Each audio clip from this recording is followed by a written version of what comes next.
If you know me, you know I love to host. Not only dinners or parties, but I love to host guests. Yes, I want them to come, I want them to stay, I want to show them our beautiful, beautiful city. In my personal opinion, there is so much to do in Seattle, you couldn't possibly get it all done in one day, but I am going to walk you through what I do with my friends and family when they are visiting Seattle for the first time. Number one, we'd wake up early, we would walk to the market. I live in South Lake Union, so the market is only a few minutes away by foot, and we grab a cup of coffee on the way. Ideally at one of my favorite local places, Cafe Hake or Evoke Espresso. Once you get to the market, you have to go get the mini donuts. Right when you enter the market at the Pig, you're gonna take a left, you're gonna go around the corner, there is a tiny donut stand. You gotta wait in that line. Get them while they're hot, and you wanna ask for the cinnamon sugar or the plain donut. The reason is because if you ask for those two, you're definitely gonna get the hot, fresh ones.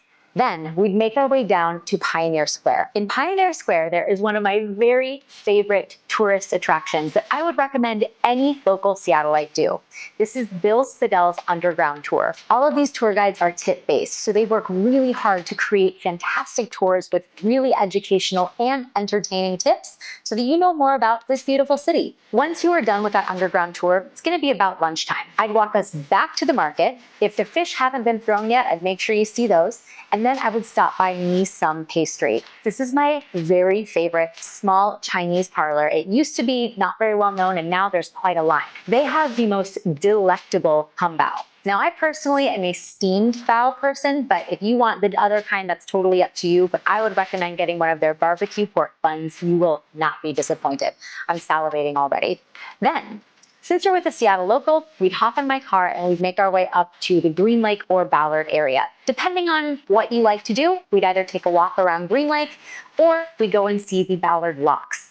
The Ballard Locks is a super fun place to just simply go and watch the people. It's in a beautiful park. You have lots of ships coming through and you watch them go through the locks. You have to go through the locks in order to get from the lake out to the sound.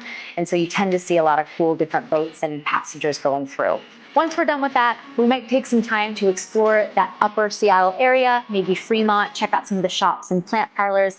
Then for dinner, we would come back downtown. One of the places I like to go is not the run-of-the-mill tourist site. You can, of course, go to the Space Needle, and if you've never been, I would recommend it because it's pretty cool, but I like to take my guests to the Smith Tower. The Smith Tower is a historic landmark, and it used to be the tallest building west of the Mississippi. Prior to 1933, it was the hub for the public telephone station and 2 different telegraph offices. If you take the tour while you go up, you'll see all of those different pieces of history woven in. Once you get to the top, though, there is a speakeasy 1920s dark and sexy bar. When you go up there, not only can you have a great cocktail and dinner, but you can also step out onto the observation deck and get 360-degree views of our beautiful city, north, south, east, and west. It's also one of the coolest places to get a view of the Seattle skyline with the Space Needle in the frame.